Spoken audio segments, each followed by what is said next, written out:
ជាតិកាកើតឡើងលើលោកដ៏ធំទូលាយមានព្រឹក្សាបុប្ផាចម្រុះពណ៌ស្រង់ឆើតឆាយព្រះអាទិត្យបញ្ចេញរស្មីលើផែនដីភ្លឺថ្លាបន្លឺព្រះច័ន្ទនិងផ្កាយរះព្រោងព្រាតលើមេឃាក្នុងចក្រវាលធំធេងមានជីវិតរួងរវើមនុស្សសត្វរួមគ្នាក្រោមមេឃដ៏សែនល្អឯកផែនដីជាមាថារក្សាជីវិតគ្រប់វ័យឲ្យរស់ដោយសន្តិគ្រប់វ័យឲ្យរួមដោយសន្តិភាពមិនមែនដោយច្បាប់ព្រៃ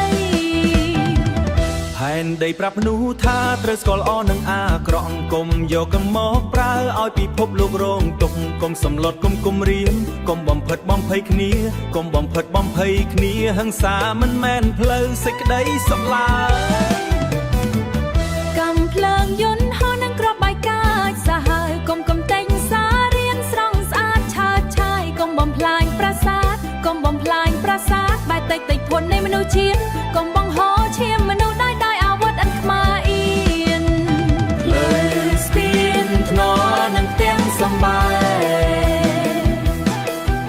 កុំឲ្យខ្លាចជាផែនធូលីក្នុងភ្លើងសង្គ្រាមជាផ្សាយ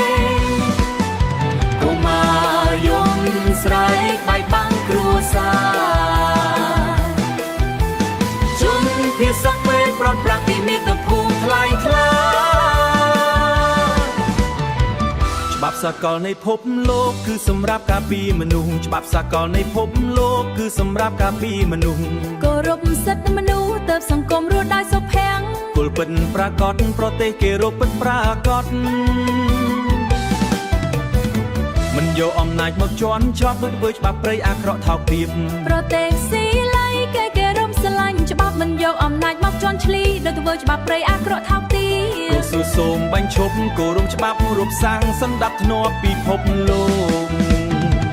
សូមបាញ់ឈប់បញ្ចប់ការគំរាមកំហែងហិង្សាសូមឲ្យមនុស្សលើផែនដីរស់ដោយផែនដីយូរអង្វែងนุ่มគ្រប់ជាតិសាសន៍រួមគ្នាដោយចិត្តថ្លាថ្លែងឲ្យការរីកពេញពិភពឲ្យទឹកភ្នែកនិងវិបត្តិព្រះចន្ទរាំងលើមេឃយំស្ងប់ស្ងាត់ស្រទន់សូមឲ្យការរីកពេញពិភពចាត់កាយសាហាវចារឹកច្បាប់ព្រៃព្រះអាទិត្យនឹងរះថ្មីបំភ្លឺថ្ងៃសន្តិភាពបើមនុស្សចេះគោរព